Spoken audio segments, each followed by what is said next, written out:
Good morning. So, good morning, Ruby. Good Welcome. morning. I welcome Ruby on behalf of YI, on behalf of the entrepreneurship vertical of YI, Jamshedpur chapter. To celebrate the Bharat Entrepreneurship Week, YI today has come together for this podcast with Ruby Bodhanwala, one of the most iconic educators of the town. She goes a long way back when she started a little play school called Little Hearts, and then later she went on to help establish a lot of educational institutions in Jamshedpur. And she's been part and parcel of so many social activities, social work. She's been a philanthropist. And to top it all, she's been a fine lady. She's been an icon who all of us younger ladies in Jamshedpur look up to when it comes to taking care of work, taking care of family with dignity and with so much love. So we welcome Ruby today. Thank you. This is the first question that I would like to put forth to Mrs. Bodhanwala is, can we go back in time and can you talk a little about what Rubina was when she was a kid, her growing up years, how did you get your inspirations from, where did it all start? So I've been a very local girl that is born and brought up in the city of Jamshedpur. Um, Unfortunately, at the age of 6, I lost my father. So it wasn't a very happy childhood as far as I could remember because I've always been brought up by my mom single-handedly. And I guess I had to watch her struggle with life's challenges to provide the best for me at all times. She never shirked away from her responsibility ever. But I think if I today compare my peers and myself, I think it taught me to mature at a faster rate. I'm sure. I think I learned to be more independent, more emotionally secured person. I learned a lot of resilience as compared to my peers. They were shielded from life's challenges by their parents, which unfortunately I had a lot of responsibilities at a very young age to take on because I felt that I needed to help my mother through the process and through the journey. So it all began then, with the result that I think I spent a lot of my youth and my time with elderly people, that my mom's friends were my friends. Until today, I feel that they are still my best friends. So, constantly being in touch with the senior citizens, as we call them, has taught me very many new aspects of life. So I think my level of patience and maybe some amount of kindness, empathy, all those emotional qualities came from there. So that's pretty much what my journey has been. So this was a tough core and a compassionate heart that kind of helped you transition. A lot of learning through that, yes, right through that journey. And post-marriage, Ruby, you could have very easily settled as a housewife and you could have enjoyed everything. But you still ventured into leadership activities, into entrepreneurship. So where did that inspiration, what was the transition? How did the transition happen towards leadership goals? Could you please? I think my mom was very, very strict about not wasting time per se. So right through my summer or long holidays, she always sent me to go and do voluntary work. So it could be a well baby clinic or it could be the women's organization. Whereas all my other contemporaries would be having a good time, they would probably be going to movies. I never got around to doing much of that. I actually started learning things differently by helping people or being a volunteer, like I said. And so I guess staying at home and enjoying or even sleeping in late has never been a luxury which I have ever enjoyed. So I continued with that. And once we had our daughter, I continued to feel a bit an emptiness staying at home and just not being able to meet others and not being able to do much. So I guess I just thought about opening a play school, which at that point of time in Jamshedpur, it wasn't there. And I started so by, the new venture called Little Hearts School. But back then, 25 years ago, it was a very new concept. And it did so well. It was so well taken. But parents were not used to the concept of learning through play. Yeah. To break the mindset of conventional, rote learning versus, life skills or critical thinking was just not there at that point of time. So what comes to my mind, Ruby, that you were what today children, when they have to go abroad or when they have to apply to the universities, they need to have that they need to have a lot of activities on their resume. Yes. Your mom taught you that. Yes. When you didn't even know that all these things are required. That's right. Yes. And you wanted to bring in this play school because you knew that learning and playing or doing activities, they go hand in hand.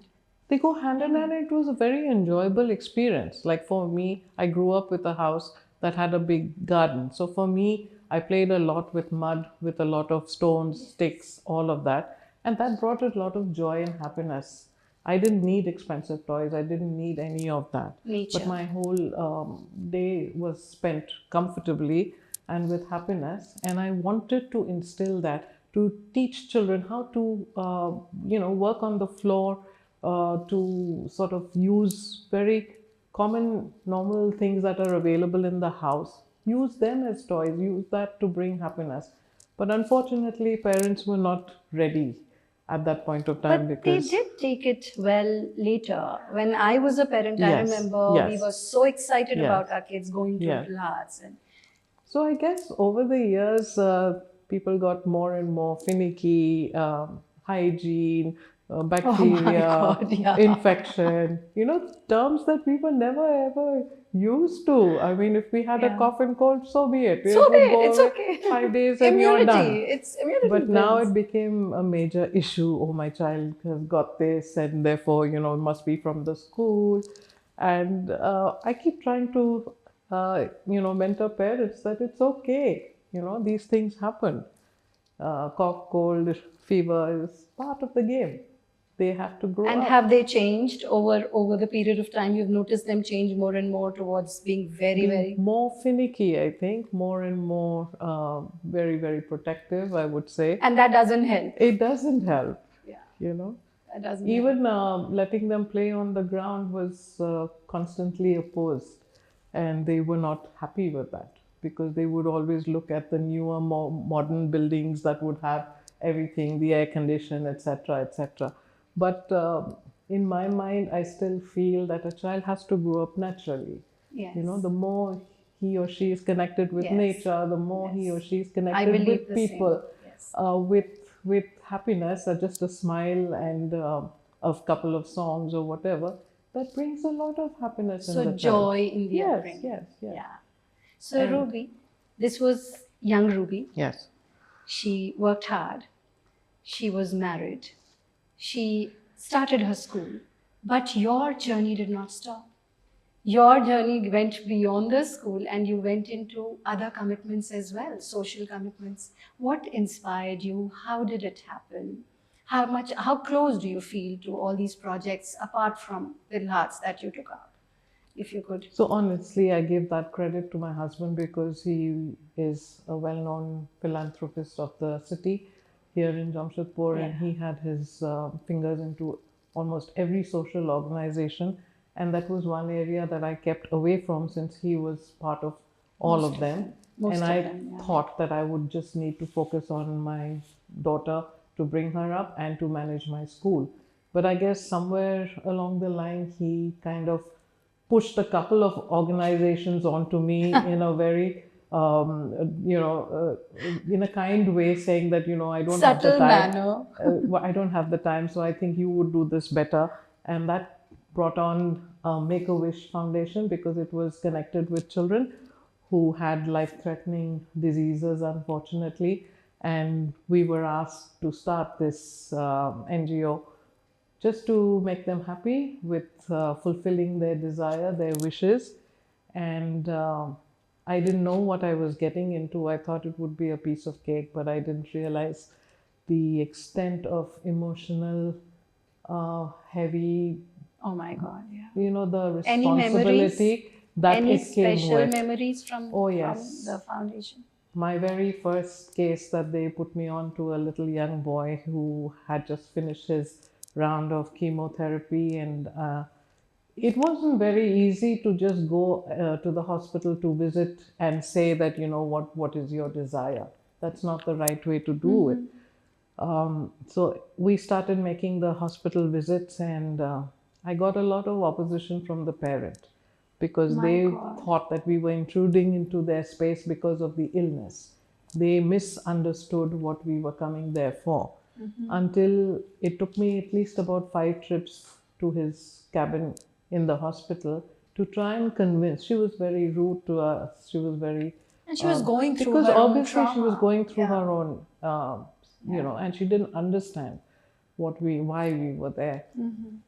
So I started getting friendly with the child, and he was, of course, a very happy child. And after his chemo, he would be knocked out a little bit, but then he would always surface with a very, very bright and charming smile. And as I sort of, started getting a bit more confident and started gaining his confidence, at one point of time he said, I'd really like to do one thing, is to get on a plane. Oh wow. So you would not No. force a child to tell you. You would No. make friends Yes. gradually, and Yes. then oh Yes. my God, that's Otherwise, that was your touch there. otherwise it wasn't a mission that you Yeah. would just go there on day Just 2 finish and you off would, and yes. yeah. That would be very hurtful to somebody. Wow. Yeah. So you took So him. we did fulfill that desire. Once he was out of hospital, we connected with the local airport and we asked them if we could Lovely. take the child on a ride. So all of us were there. He came with his parents. His mother was very happy. He couldn't believe it. He could see Jamshedpur from so many thousand feet above, and it was very, very heartening to see that. So many children must be healing also, or most of them. Yeah, Yeah. it was difficult, very, very difficult.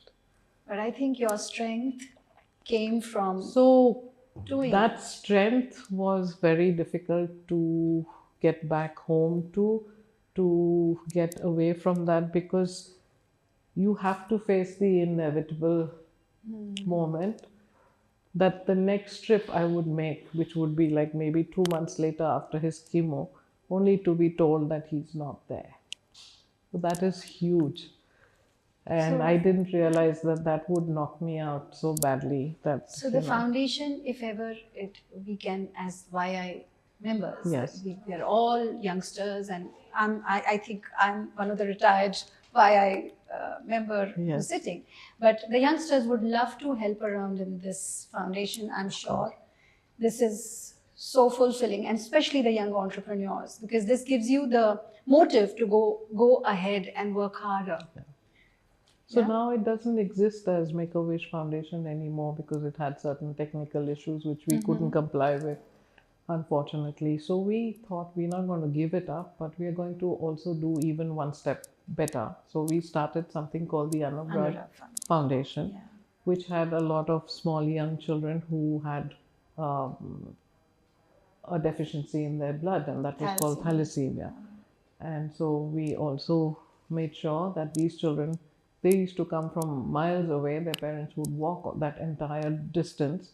Twice a month, they have to undergo blood transfusion, twice a month, come what may.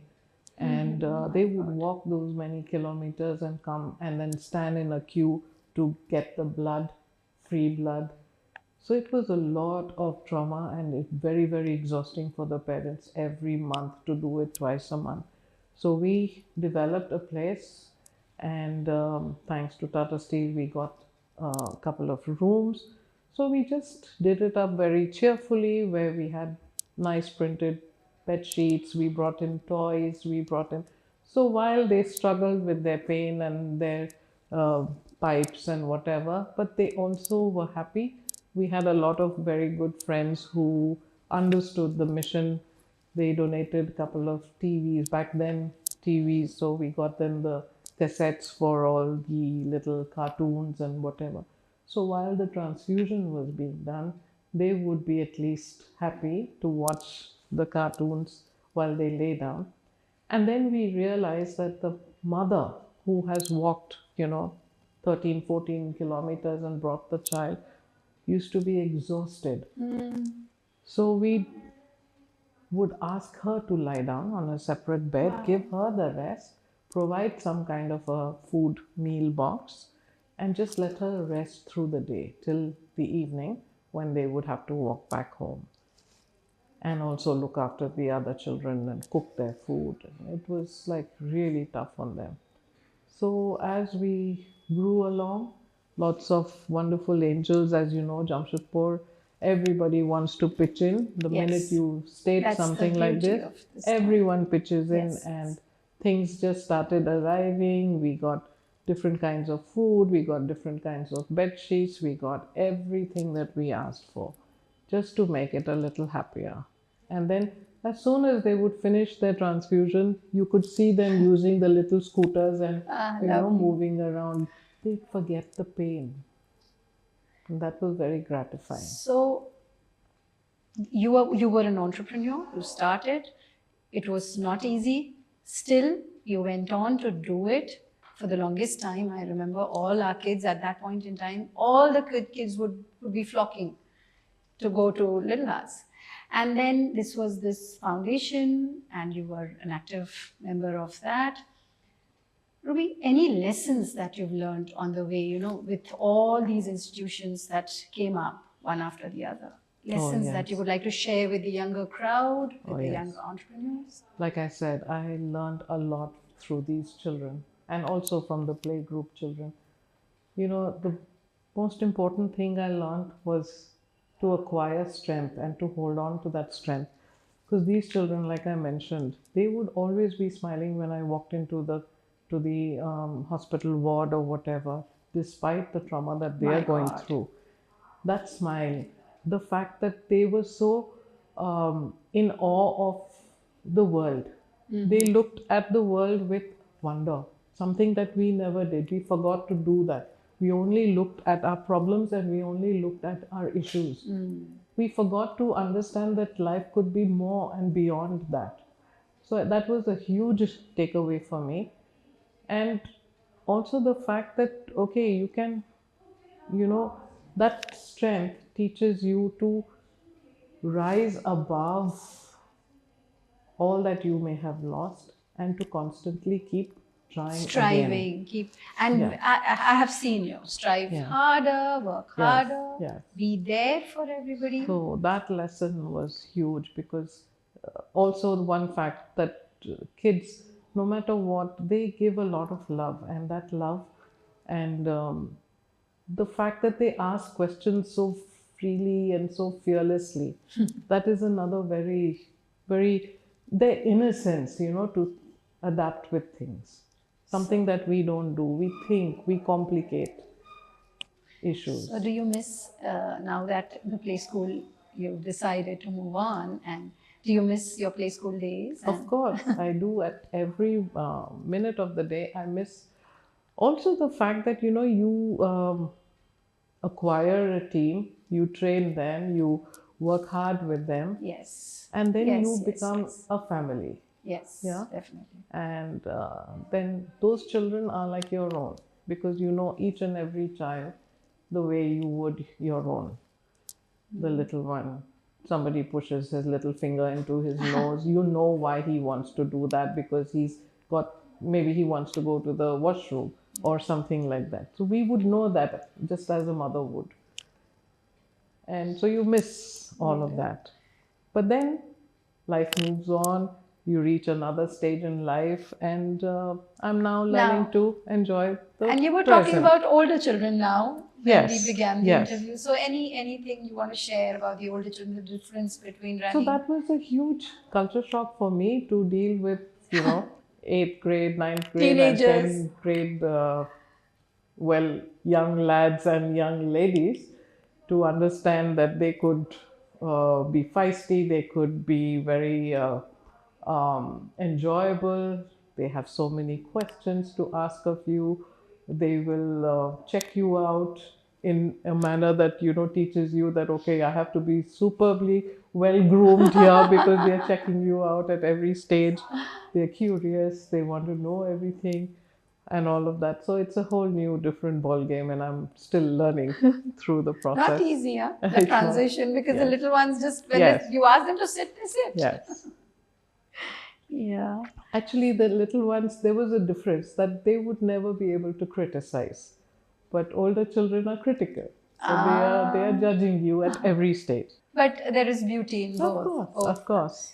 There is Ruby, definitely. one thing that you would tell your younger self, or would you have done something differently, or even to the youngsters in the YI, all these entrepreneurs, the ones who are trying, who are coming up in life, anything that you would tell to your own younger self, or to the other youngsters who are coming up, like in their 30s and their 40s, who have families and still managing, especially the women? Would you like to give some advice? So, as we all know, life is changing at supersonic speed, and we think that the new ideas pouring is the major reason behind it. But I just feel that it's the people who dare to act. So, if you want to be an entrepreneur, be that person who can make that difference by doing something.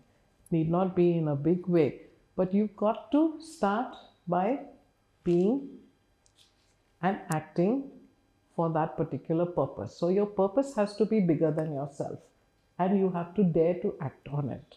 Wow. That is the lesson that I Yeah. would normally give. Resilience. Ruby, what do you think of resilience along with empathy? Does it go hand in hand? So I feel that in today's world, at least my personal take on it, I still feel I'm still the old school of thought where I feel that love, kindness, empathy, and sensitivity to another human being, along with education, goes a long That way. keeps the team cohesive. No, and it in the keeps longest- you in check of wanting to carry on with whatever you do. Dream big, dream high. You can attain it with just these qualities along with your education. But if you're missing out, okay, you may be today a big shot in whatever area that you may be. But one tends to notice that sensitivity to another human being, you're possibly misusing that power by being aggressive, by being unkind, by being arrogant. Don't do that. Just be kind, compassionate, and take And it you from can there. still do well. Yes. Any future projects, Ruby, which are coming up? Anything that you're aspiring to do more, or I'm how just is it happy in the going? space that we are in right now, taking care of this ICSE based school. I'm happy to make sure that it is one of the best schools in the Steel City. The constant struggle to make sure that every child is happy. It's not about just growth and not about just grades. You know, Yeah, I have very to make important. sure that every child that is turned out from this school is a good human being, makes an impact in life for the better, so that I'm proud to say that okay, he or she has been a Tarapurian and is a good human being and has left some impact in life. So today we're sitting with you, okay? And today we're talking about entrepreneurship, and this podcast is going to go live on the national YI national channel, I think YouTube channel. It's going to go live on the 8th of March. So I would ask you, Ruby, if some educator on the higher levels is listening to this podcast for any reason, what changes would you suggest in the education system or the structure of the education system? You've seen it so closely, right, from Montessori to the 12th.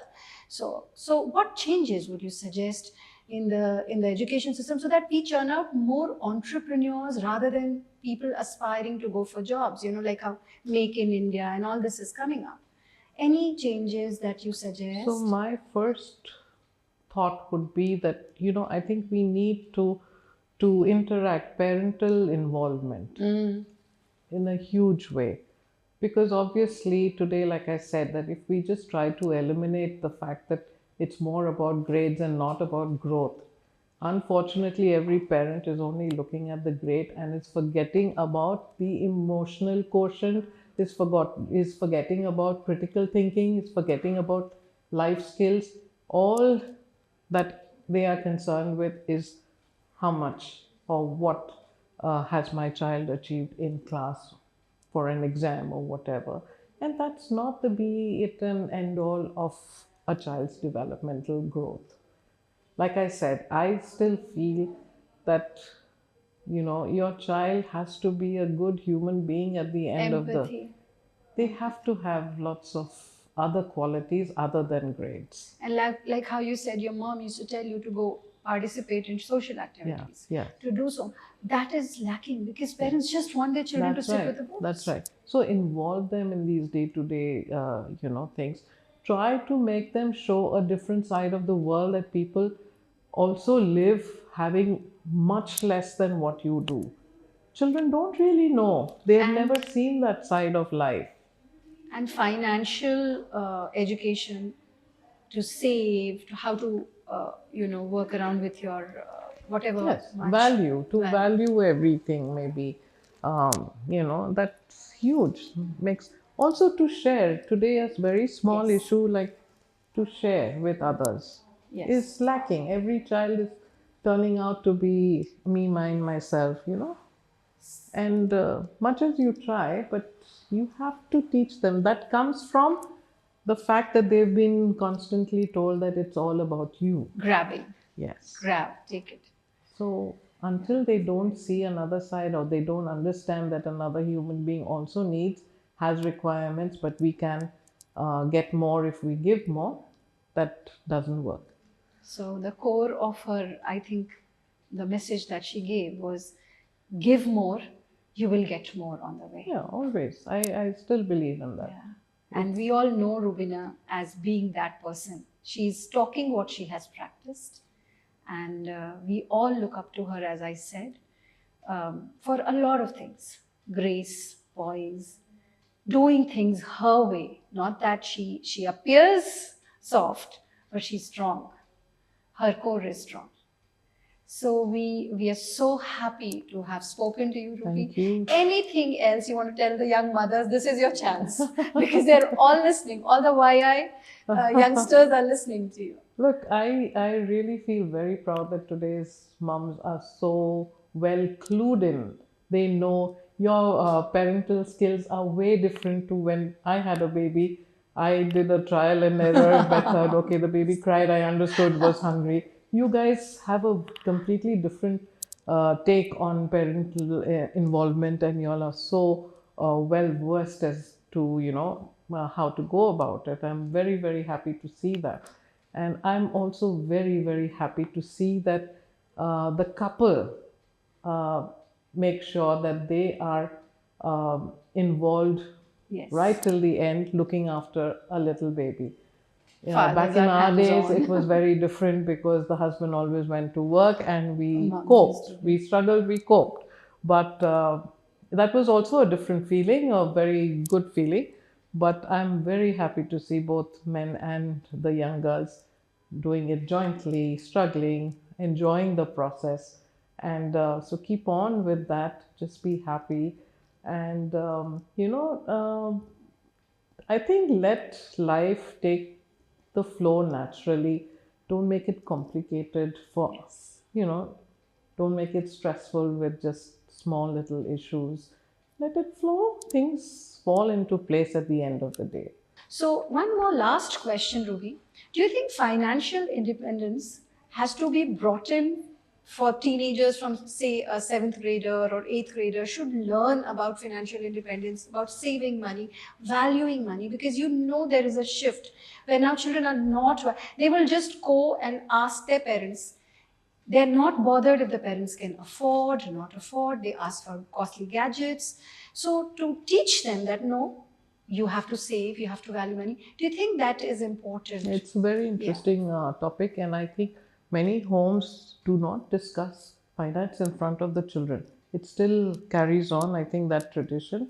At least I also grew up in that kind of an Yes. environment. Yes. And I just feel that why not? Because, you learn to give them maybe some amount of pocket money from the very start, so that they learn how to budget at the very young age, knowing fully well. And then they learn how to prioritize their needs and their wants. They also learn that they can't get everything at every point. So when you give them a certain fixed amount of money, that's when the knowledge comes in, that That's okay, how this it is how creeps I learn to prioritize. Today I may want the chocolate, tomorrow I may want something else. And it doesn't stop. Like, Yes. the market is flooded. But from what I see and what I understand, the pocket money is pretty sizable nowadays, which gets them, just about everything that they want. That also should not be there. But I'm not saying that you be harsh and you say that okay, no giving you money at all, or don't. Let them make their decisions, because that's something which I always wanted, that every child should be able to make their own decisions right from being a toddler to whatever, however old they may be, to learn how to make that decision. Yes. Thank So you thank so you so much. much, Nitalika, and thank you, Indians, for giving me this opportunity to be here. I really enjoyed myself. Thank you.